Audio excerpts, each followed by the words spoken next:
as a reminder, when you go into your groups, we are starting with not the conversation, but we're starting with the prayers. So sorry, with the scripture, Old Testament, New Testament scripture, and then go into the questions. If you want to have the conversation, which is what this part of the interview is for, it has to be really, really brief in order not to move into that other time. So you want to start with read and discuss and then go into the questions. That's really the only way that you're going to be able to touch through all the points and get through to the material.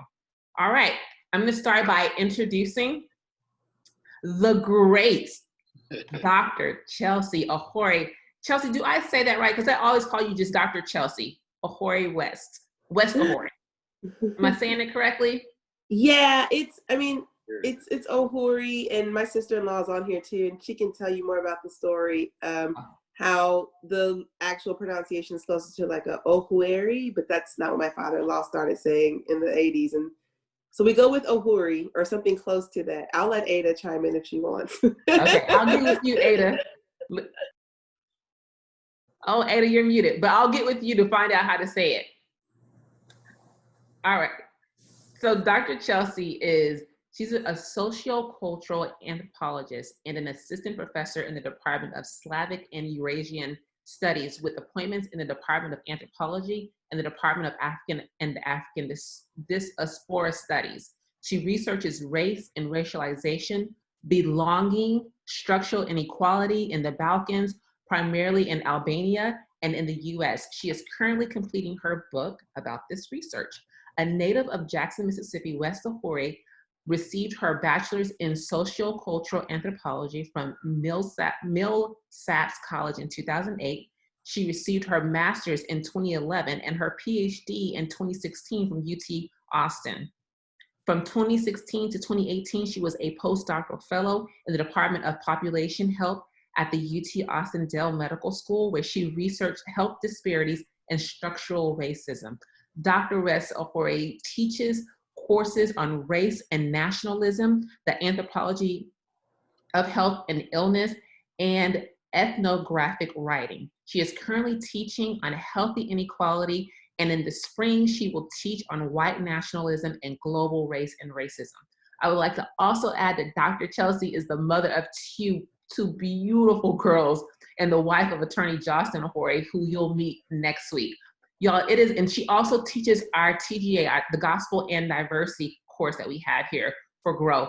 It is my pleasure to great woman of God. Like I've been through like 20,000 years of school, and I told her I want to go back to college just to take her classes.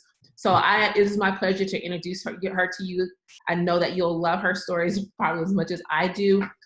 So thank you for joining us today, Dr. Chelsi.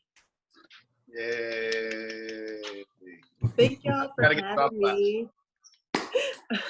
Thank y'all for having me, and I'm glad you gave that note about those two beautiful kids, because they're loud, and even though I'm in a room with the door locked, you may hear them. That's all good. There's lots of grace on Zoom calls.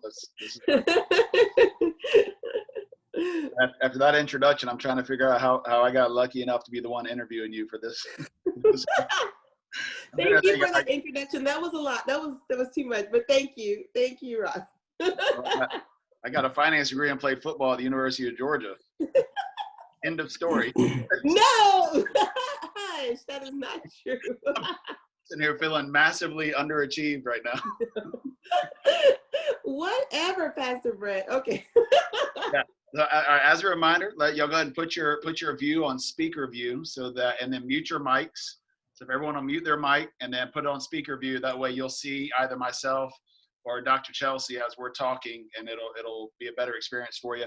I just want to tell you, Chelsi and her husband Jocelyn are also community group leaders at Mosaic, and I was having a conversation with them a couple weeks ago now, just checking out on how they're doing, how the community group's doing, how their family's doing, and we got into some conversation and discussions around some of the racial things going on in our nation today, and it was supposed to be like a 45 to an hour long conversation. About an hour and 45 minutes later, I was like, I'm gonna let y'all go because I'm keeping you too long. But we were having such a good time having a conversation just about how the gospel plays into the issues that need to be addressed in our nation. So I'm so excited to get to interview you, and for our class to get to hear your responses and your thoughts, and just the wisdom that God has given you in regards to the issues that our nation is facing right now. So I'm gonna start off with just asking you some simple questions. Number one, Chelsi, can you give us just a little background about yourself? Where'd you grow up? What was your neighborhood like? How many siblings do you have? Just kind of help us get a better feel for the context that you grew up in. Yes, sure. So I am from Jackson, Mississippi, and I grew up with my mom and dad and a younger brother who's about 4.5 years younger than me. And but my house was always had a lot more people than that in it. My mother is from a small town in Mississippi, Natchez, Mississippi, where my family's from. My father's was actually from Texas, and my grandparents are from a small town called Centerville. I don't know if anybody knows or familiar with Centerville. It's near the area around Palestine and East Texas. And so I actually have Texas roots, even though I didn't come to Texas myself till 2009. And my parents were in Mississippi. My mom is a physician, and when she went to medical school, she got a scholarship that required her to work at least 5 years in a rural area in Mississippi after finishing med school. And so that's how I ended up, that's how my parents got back to Mississippi after they met, and that's where I was born and raised. And so that's really important too to know, because when my mom's great aunts and uncles who all helped raise her, and when my paternal grandmother all got sick and older in life, they all came to live with us, both because my family had a big philosophy where they wanted aging parents and others to live with us, but also because several of them had health needs. And so my mom took on that role in addition to seeing her own patients. She's in pediatrics and family medicine. So that's important to know, because at any given time, there were probably no fewer than 7 or 8 people living in my house growing up at some point. I had at least 5 great aunts and uncles and grandparents that came to live with us and died at our home. I have 2 uncles, my mom's brother, my dad's brother, who at just different points in their lives needed somewhere to live and ended up staying with us. And then I have 2 cousins that my parents, those uncles' kids, my parents kind of took them in, and it was never a formal adoption, but they were raised with us. And so even though my nuclear family consisted of the 4 of us, like I said, it was always a much bigger house in terms of people in it. And that really shaped a lot of my upbringing and just what it meant to be like with and around family. We also had very close network of the word, I love this word, family, right? The friends and family.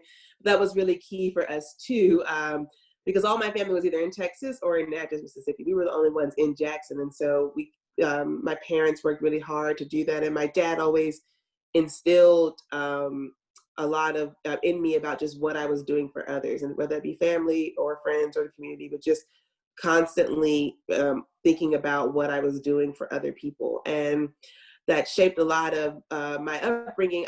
When I went to college, I thought I was going to go really far away, and then a lot of things just went the way they did, and I ended up actually going to college across the street from my high school, literally a stone's throw. And my high school was across the street from my elementary school, so I never left this kind of same 0.5-mile radius. But like being home and being in Mississippi really shaped me in a very particular way. And so, and then I'll kind of stop there for that, and I can pick up later. The ethnic, my city right now, my hometown is about 90% Black. When I was growing up, it was maybe 60% Black. Mississippi has the largest Black population of the Union. We think Mississippi and South Carolina go back and forth, but Mississippi is almost about 35%, close to 40% Black. Before the Great Migration, it was even Blacker, right? And a lot of that has to deal with like enslavement and slave trade. But that's important because my city experienced quite a big white flight when I was about kindergarten to first grade. So much that in my kindergarten class, there were about 6 Black kids, and the rest were probably white. Maybe we had maybe one child who may have been Latinx and one child may have been Asian, because at the time Mississippi had very small population who weren't Black, white, or indigenous. Anyway, when somebody got to third grade, there was one white kid in our class and everybody else was black. So just to give you an idea, same school, right? So to give you an idea of what our neighborhood looked like and what a white fight looked like. And so that was really key because neighborhoods in Mississippi, especially in Jackson, are very racially segregated, like most neighborhoods in the U.S. But in Jackson, there were some areas that were a bit more racially integrated, and it became much more acute after the 90s. And those racial politics play out at the state and local level and shape a lot of day-to-day life in my hometown. And so I from a very young age, I was very aware of this, but also it was something that my parents and I talked about very openly. And my dad always kind of pushed me to think about, well, what would I do? How would I speak back to these problems? So from a very young age, I just share this story. I actually, my mom got a phone call in second grade from the school. They were like, your daughter has barricaded herself under the table in her class and she's not coming out because she said the teacher's racist. And my mom said when she got the call, she was like, what? And she was like, no, that's not. And they were like, yeah, no, really, you have, like, so we got to come do something because she's not coming out from under the table. And when she got there, and I can't remember all the details of it, I do remember being under the table.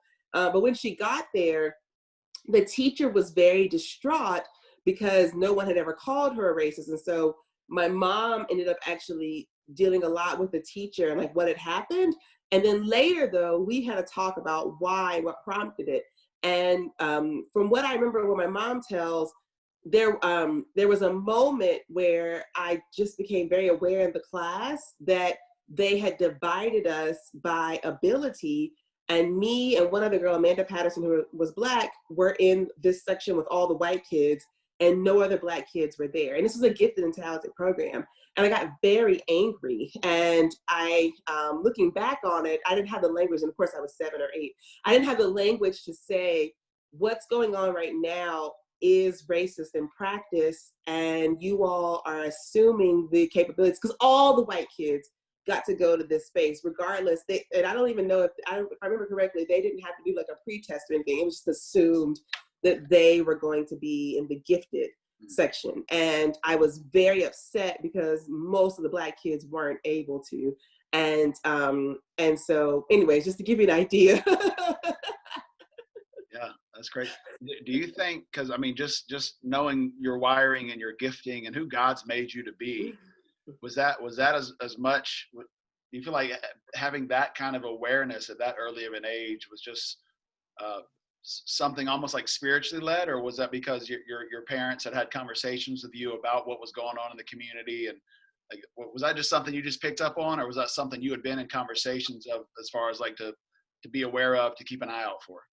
Yeah, I mean, I think too that I was among those young girls who was chided for being, outspoken, or even probably called bossy, right? And I feel like that has a lot of gendered components, and sometimes girls are taught not to be quiet. So I think that was already at play because I constantly got report cards that had really good grades, but unsatisfactory behavior, or like not controlling talking, all those kind of measures, right? So that was all, I think already though, I was somebody who liked to talk a lot. And it's funny because my oldest child is very much like me, and I'm trying to correct her behavior, but also laughing at myself.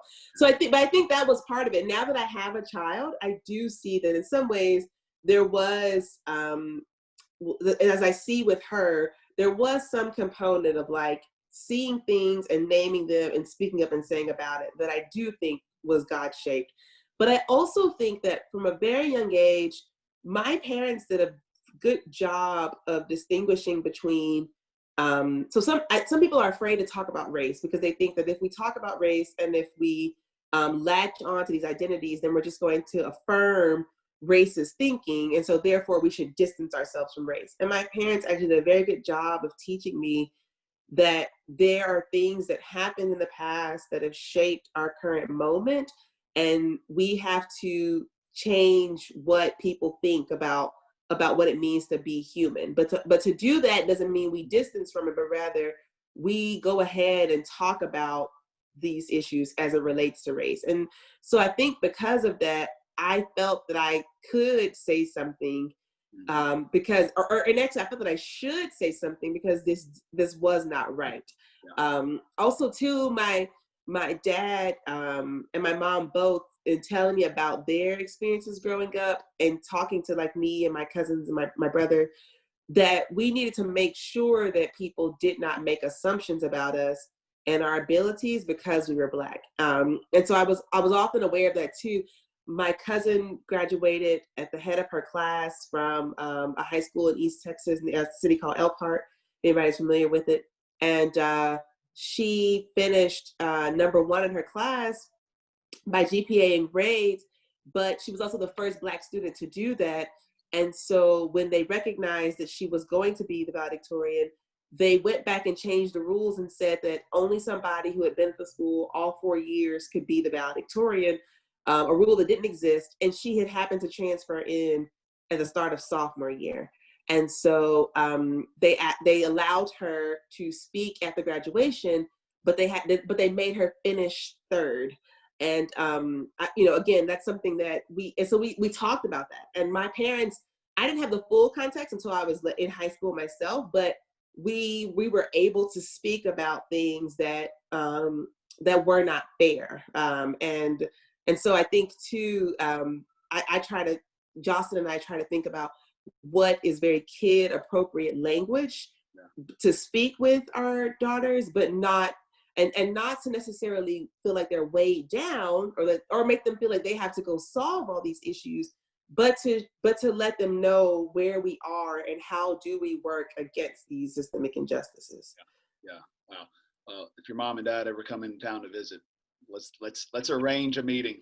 Yeah. So my dad sadly passed away in 2012, but I feel like I still carry. I mean, I know every day I carry a lot of that with me. But for sure, my mom has visited the church and she has really enjoyed it, and she'd be happy to. I would love to get some parenting advice because they did a fantastic job in the way they brought you up. And I'm sure, and then maybe this is another class for another time, but having those conversations with our children is just vitally important. I'm sure there are many people in this class right now that are probably asking that same question. I mean, how do you have those conversations with your kids? So that'll be another question for another day, but we'll definitely, I'd love to come back and revisit that. So as you've grown up and now y'all live down in the kind of southeast Austin area, right off William Cannon. Mm-hmm. What's the current makeup of your neighborhood, ethnic makeup of your neighborhood, and do most of your neighbors look like you? Do you know many of your neighbors well? Kind of give us an idea of what your present reality and context looks like. Yeah, so I live in a new development in Southeast Austin. And so it's important to know that because the zip code 78744 is one that's mostly Latina, Hispanic. It also has been shaped by many historical events in terms of urban planning and design in Austin. And there are significant socioeconomic and racial disparities, relative to the rest of Austin. So that's really key. So for example, right, there was no grocery store in 78744. There still isn't one technically, right? It's a food desert. Anyway, so that's important to know because the neighborhood that I'm in and those surrounding me are mostly white, and they're mostly middle class, upper middle class families moving in this area. And so those dynamics, like most parts of Austin, are always at play. And most of my neighbors do not look like me, though we also moved to this neighborhood because we knew some other people moving to the neighborhood already, right? Who also go to Mosaic. So for a while we joked about being like a Mosaic Southeast because there were 4 families out here. And those families all were Black or multiracial families. So that was intentional because we wanted to also be somewhere where we could raise our kids and build community, but also know that we had relationships, not necessarily just because they were Black, but because we knew the people had some of the same questions and lens that we were thinking about and what it means to raise a family here in this city. So that was key. Affordability was key, and it still is relative to Austin. It is a neighborhood that has more affordability than other parts of the city. But then also it is a good community, right? So there are a lot of welcoming, warm people here. We have built relationships. Our neighbor, unfortunately, our next door neighbor just had to move, but before that, we would do, and before the quarantine, right? But we would do like some movie nights together or cookouts. My across the street neighbor and I both do Camp Gladiator. And so before the quarantine, we would sometimes ride together and she would actually hold me accountable. She's amazing. She's actually in her 60s and she's kicking my butt, and she's like, where are you? Why aren't you working out today? And even now we still try to do check-ins about that.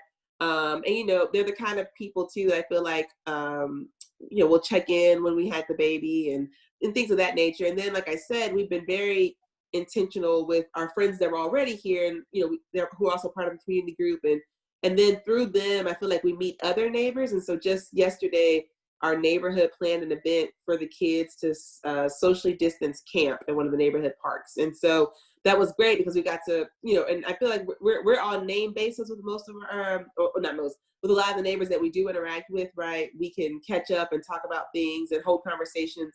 So that's good. And I also think it's important to know, like I said, a lot don't look like me.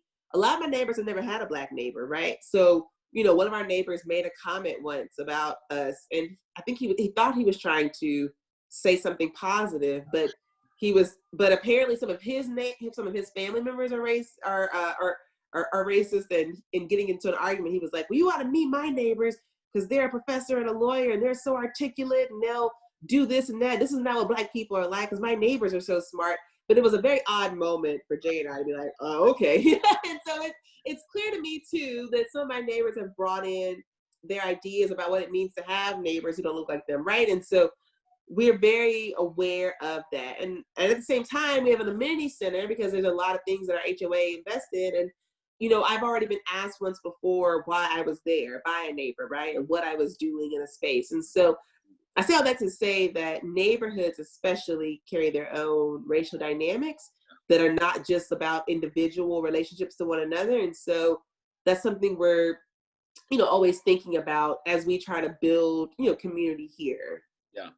And it's one of the things we've been talking about in this class is just some of those prejudices that are kind of not even things that people may necessarily be fully conscientious or aware of that exist, but then they come out in conversation, they come out in perceptions and those kind of things. So did you engage in conversation with the neighbor after he made those comments? Did you kind of, hey, let's kind of address what you just said kind of deal, or did you just kind of let it go and assume he meant the best? Well, so it was a woman. It got a little interesting, and this is where my own unique background comes in. Because I'm somebody who's a researcher in the Balkans, this is why this is key. It turns out this neighbor was Serbian. This is not going to mean a lot to a lot of you. This neighbor was Serbian, and in fact, she was not a resident here. So not only was she asking me and questioning me why I was there, but she doesn't even live here. It's her daughter's neighborhood. She was visiting at the time. And so then when I said that, I didn't have to respond to her at all. I told her I lived here and I was just trying to work on a book chapter. And then she was like, oh, what kind of writing do you do? And I talked about being a professor in Slavic studies. Then she got really excited because she was Serbian. But then I told her I do work in Albania. Again, this may not mean anything to any of y'all, but then immediately she had to check her own situation because there's a lot of issues with ethnicity and race and prejudice between Serbians and Albanians. So actually the conversation took a very different turn, and we left the U.S. framework of understanding race completely. Yeah. But no, I did not engage her because I think too, and I think other people who've had similar situations can speak to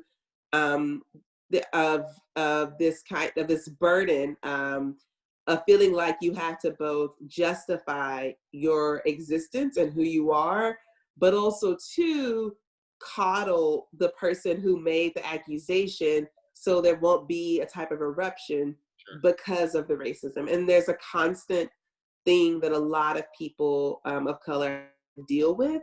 And so in that moment, though, I chose not to actually really engage in that way to think about how do I make her feel better, but rather let me just get through this so I can go back to writing.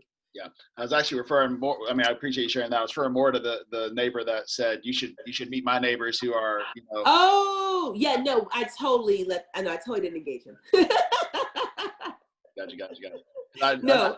I know you and I've had some conversations, and I've seen you model those kind of conversations with other people in the past. But since today we're talking about love and action, and I know I had in my men's group on a Friday, the Friday men's group I lead, we had a white guy make a similar comment about a couple of black guys in the group, where they were sharing a bit of their experiences, and this white guy, I said, anyone have any final comments they want to make? And this white guy in the group, he said, man, I can't believe that two guys as educated and articulate as them would be treated that way. And I just kind of called it out right there. I was like, man, I know you're trying to compliment them, and I appreciate you sharing that, but let me help you understand what you're communicating. And I let the two black guys respond and share what that means to them. And, and they shared how, okay, that basically you're telling me I'm one of those black guys, but I'm not like other black guys. And that whole kind of prejudice mindset that this white guy wasn't even aware was an issue.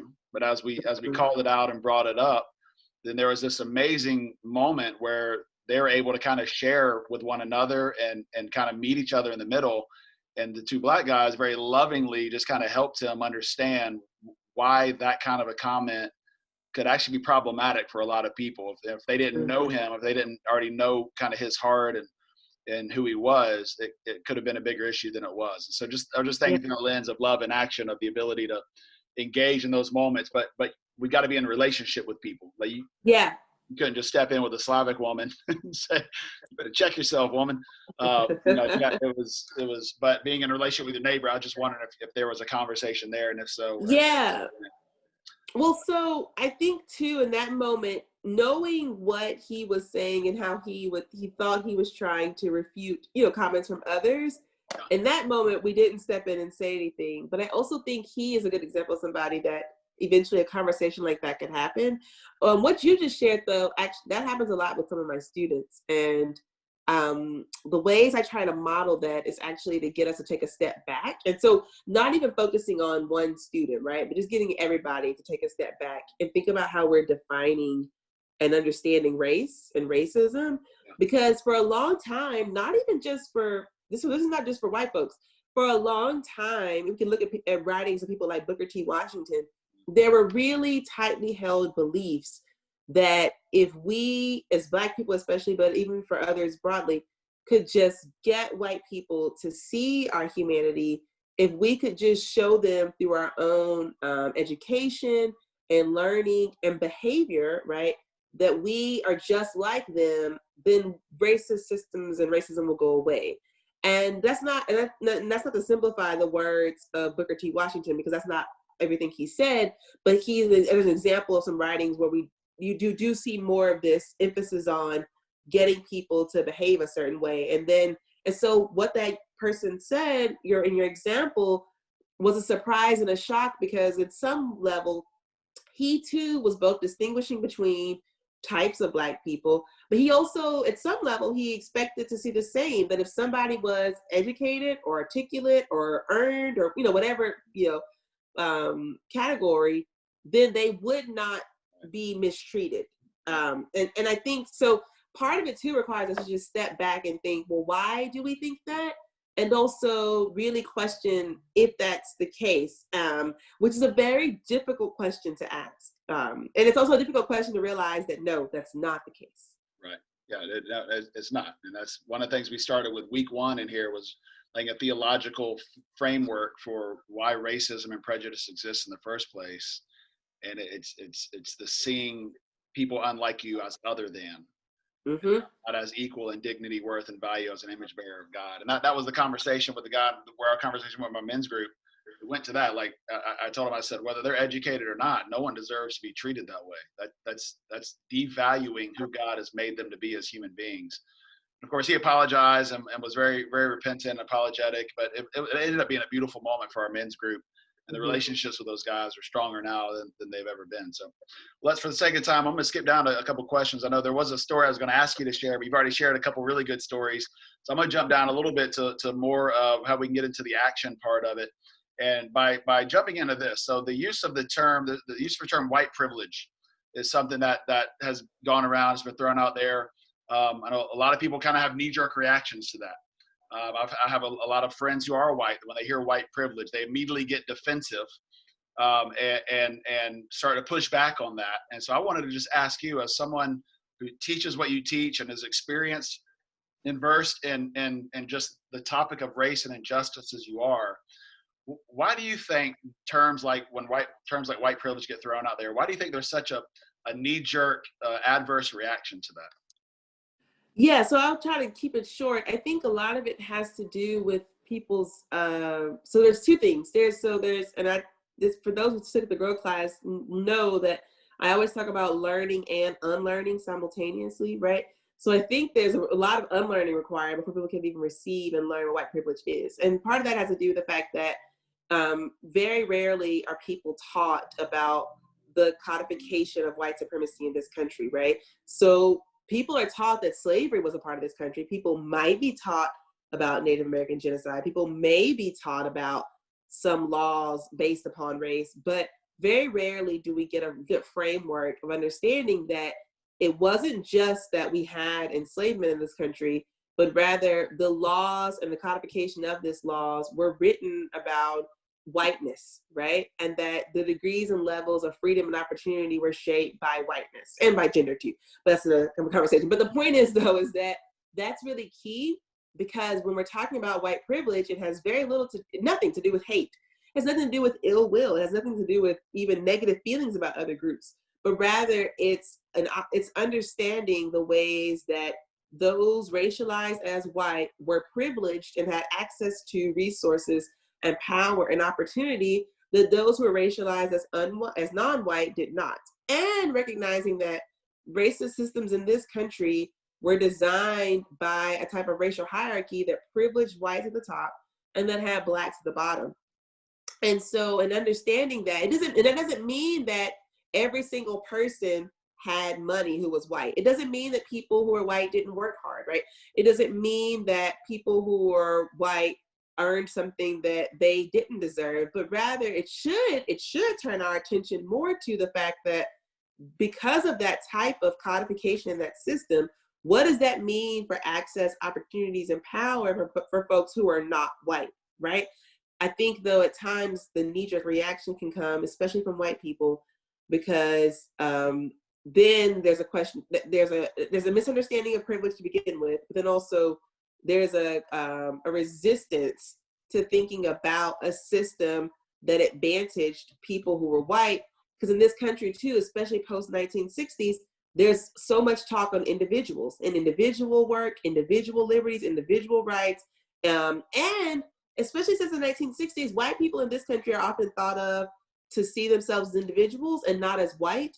And so too, a concept like white privilege really pokes at that, because then you have to really think about the ways that you are white. And so also too, because a lot of white people too are familiar with language of other racial groups. So everybody else is racialized, but not white people, right? And so there's a lot going on at play there. All these things come together, as well as too, like immigrant narratives and stories and working hard, all that's there. And so again, that knee-jerk reaction often, though, too, points to some things that need to be learned and unlearned about understanding what white is and what whiteness is and what privilege is, and really decentering ourselves, right? So white privilege should really call attention to, like I said, again, the lack of resources, opportunities, and advantages for those who are not white.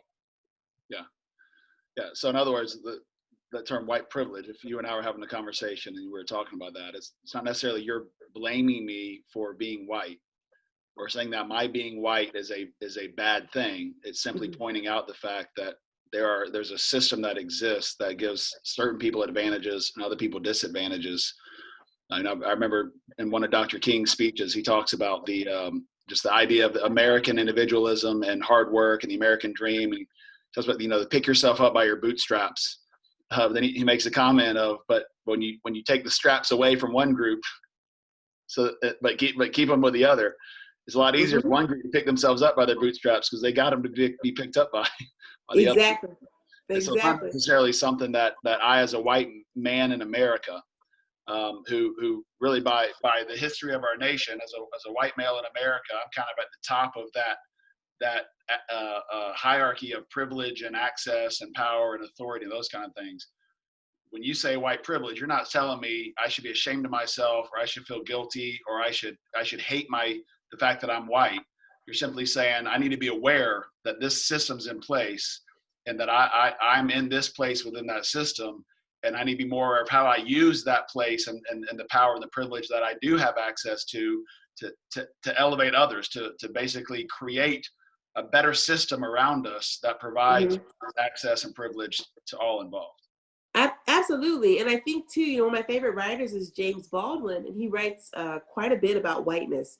And I think too that white privilege and discussions of white advantage and white supremacy should hearken our attention to the fact that white people are racialized, right? Racism and race are dehumanizing for everyone.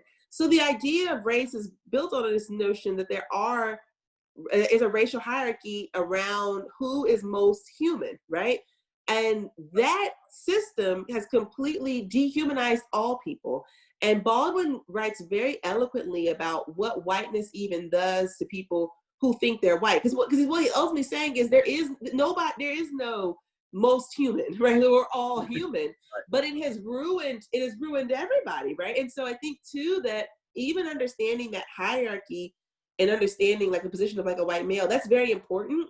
And I think too that it should really channel all of us to figure out like, well, how can we, I'm trying to think of like a non-academic term, something like destabilize, but like really, how do we undo this type of doing? And collectively, not just thinking about, well, and at the same time, recognizing that whether talking about education systems, housing systems, criminal justice system, that these have very material outcomes for people who are not white.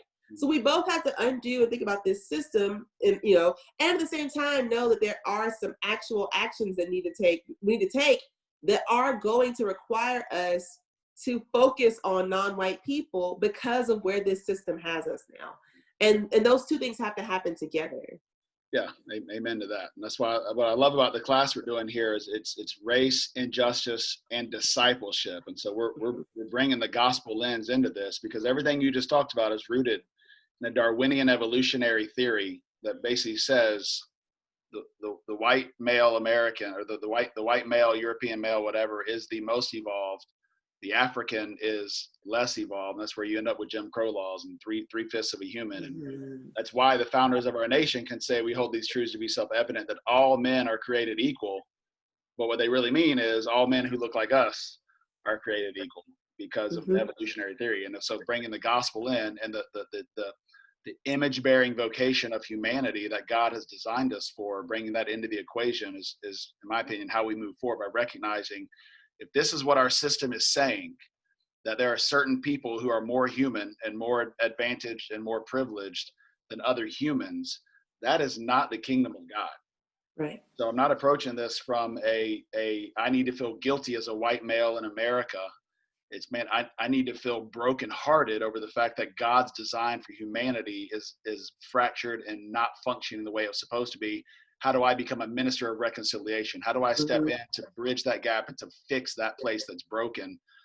And I'm going to have access to things that people who don't look like me don't have access to. And so how do I use that place of access and privilege to fix what's broken, rather than just take advantage of a system that gives me advantages to be taken, So within that, so removing that assumption of hate and animosity and stuff from those kind of terms like white privilege or those things, how do you think removing those allows us to love one another better? Yeah, well, I mean, I think love in which sense of love? Because I think that on the one hand, especially like a lot of Christians today, and think about people at our church too, have a good grasp on like trying to see the image of God in one another and loving each other and trying to build relationships with one another and love in that sense, right? But I think about the verse from Isaiah 1:17, in which God instructs us to do good and to seek justice and to correct oppression, right?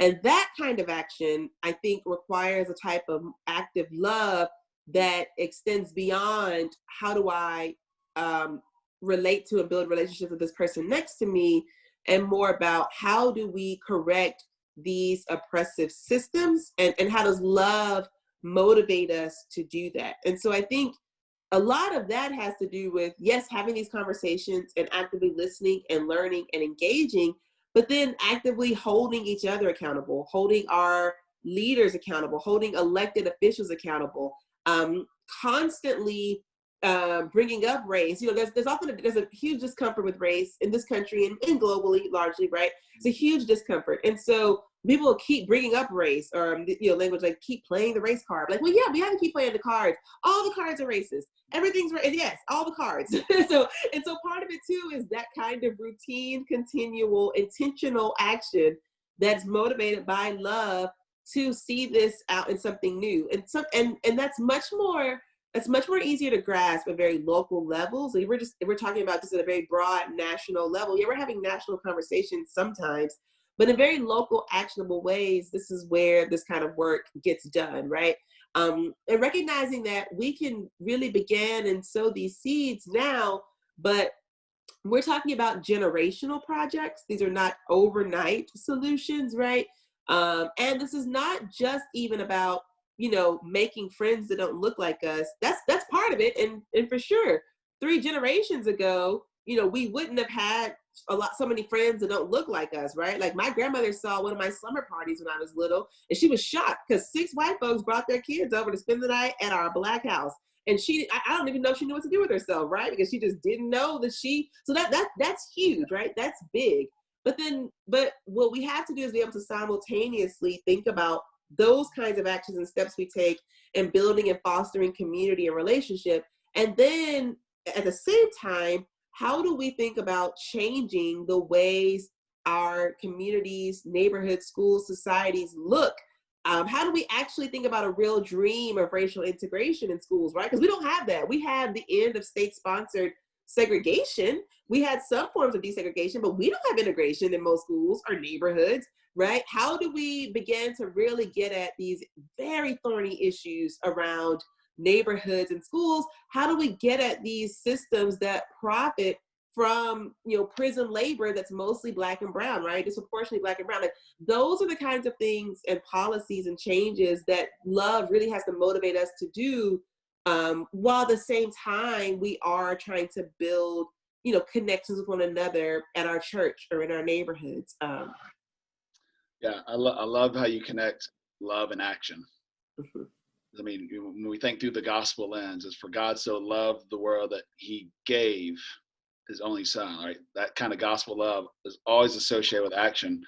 And I think, there are people, I think of like your husband, Jostin, who works for the DA office. Like, he is in a very unique position to affect change at some really high level, governmental level things. And also know there are people in this class and on this call that maybe stay-at-home moms who are just homeschooling their kids, or their kids go to school or whatnot, and they're living in neighborhoods. And so thinking through the lens of action, and even down to the point of like, where do we live and why do we live there, and who do we interact with, and why do we interact with these people and not these people over here? And what are some practical steps or actions that you think we could take to combat the racial tensions and inequalities in our cities and neighborhoods?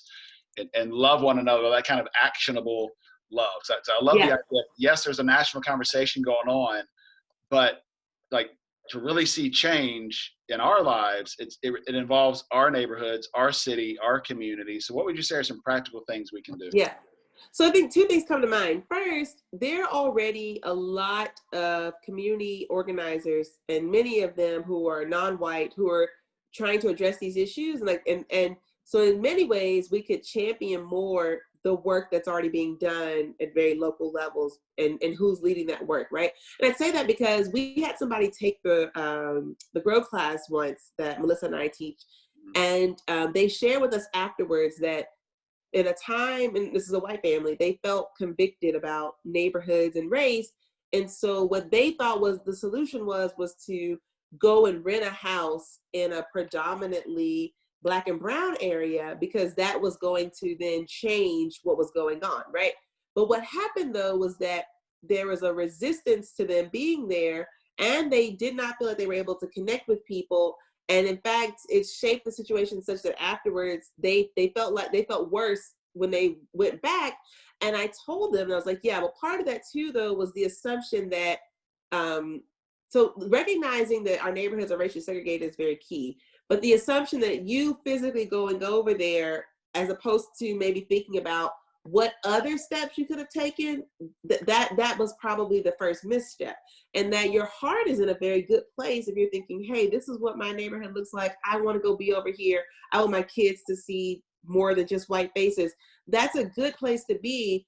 But if we take another step back, perhaps we could think more about what that structural issue is, right? Why is your neighborhood so white to begin with? And why were most of the Black and brown folks on this other side of town, right? What questions are being asked of the city council right now as they're thinking about zoning and issues around affordability, right? What is going on in your neighborhood, in your HOA meetings around race and who gets shown houses where? What kind of codes does your neighborhood have, right? So a lot of things I am saying are very policy and politically shaped, but that's my point. Like, yes, that's what it requires to do some of this action. That even somebody whose kids are homeschooled and they don't participate in the education system, that person is still, though, involved in some kids' organization that her kids are a part of, right? Whether it's sports or crafts or whatever, right? And more than likely, there are racial inequities there too, right? And that's pretty much the unfortunate part about white supremacy. And when I say white supremacy too, I'm not even talking about KKK and hate groups, right? I'm talking about the idea that white people and their thoughts, actions, beliefs, and practices are better than everybody else's. That's white supremacy at its root, right? And that is what shapes a system that privileges white people and not others. Because it's so pervasive in this country, it does provide an opportunity where you could address white supremacy almost in any capacity of your life. And so when it comes to thinking about actionable steps that you can take, part of it is about learning what's going on and what's playing out. Another thing that Melissa and I encourage people to do is to think about what areas have you felt God calling you to in your life, because most of us have felt some kind of leaning or calling in an area, and then really understanding how race and racism have shaped that area, because more than likely we're talking about this country especially, they have. And then what action steps at that broader community level could be could be taken, right? Is it sitting in a meeting at a local library about library resources and who has access to them? Is it if you care a lot about homelessness, then maybe thinking about why Austin's Black population is 7%, but the population experiencing homelessness is 45%, right? Now knowing that huge disparity, what is ECHO doing to address that? What is the Salvation Army doing to address that, right? Who is on the boards of these organizations? Are you interested? Do you want to participate? Are you going to bring that lens of racial injustice to it? Part of it too is bringing the lens wherever you are. Are you a part of the PTA? How are you bringing the lens of racial justice there? Are you a part of, a ministry group at, our church? We're all the same church, right? But like, what other religious organization are you connected to, right? Are you somebody who regularly goes to, are you doing a pod right now with your kids and you create a system of learning in these micro schools? And how is your micro school addressing the racial injustice of our current moment in the pandemic, right? There are all these kinds of questions that we need to ask and figure out how we can bring the lens around race and bringing it up too, right? Are you a part of a group that is distributing money to organizations committed to some kind of change? What is your lens around race as part of that group, right? Are you connected to real estate, or are you yourself a realtor? And what is the real estate agency broadly doing to combat its overt racist policies when it comes to housing in Austin, right? Like these are the kinds of actionable steps and items that we need to be doing. And we need to really be embodying this on a continual basis, right? It's not like thinking about race sometimes or like race or addressing racism as the afterthought. Like, it is the thought. Right. Yeah, it's got to be a worldview, and that's what the gospel worldview calls us to. I'm seeing brokenness around. I'm reminded of where Jesus says, to be in the world but not of the world.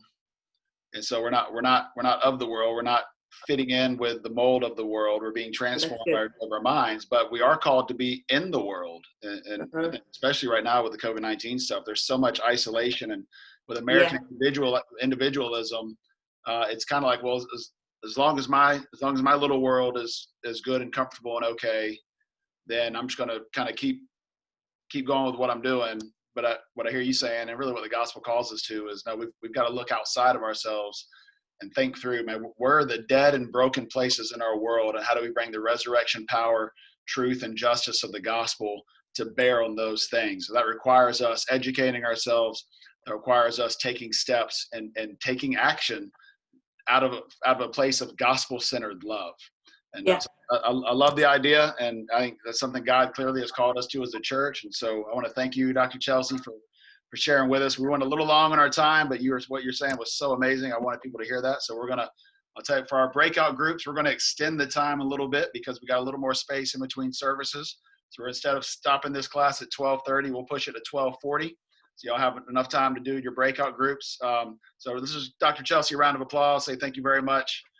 Can I just say one more thing too, as y'all get ready to go to breakout groups, and I'd be happy to speak further with anybody who's more about this, but I also too want to make sure that, because I tell my students this, my communication of like, this is what we need to do is not meant to assume that this is easy work.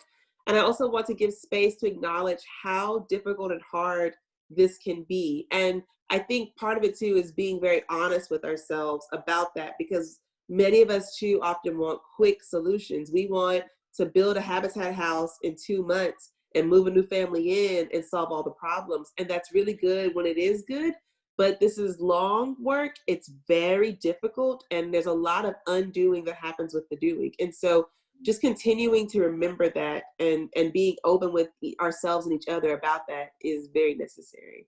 Yeah, I think that's beautifully said, Chelsi. Thank you. Yeah, it's going to take a lot more than just posting a graphic on our social media page. Yeah. About the change that needs to be brought about. So thank you for that. It is a hard work. Honestly, as the people of God, we got to be committed to that kind of work, though. I mean, there was nothing harder than hanging on a cross. And if He was willing to do that for us, then dang, we got to be willing to do whatever work it is He's calling us to, for His image bearers, to be the people He's called us to be. So I just thank you so much, Chelsi. Again, I can sit here and talk to you for hours on end. And we probably will another time. So thank you for joining us. And if you want to stick around and join one of our breakout groups, you're welcome to. Although I know you got two kiddos in there somewhere.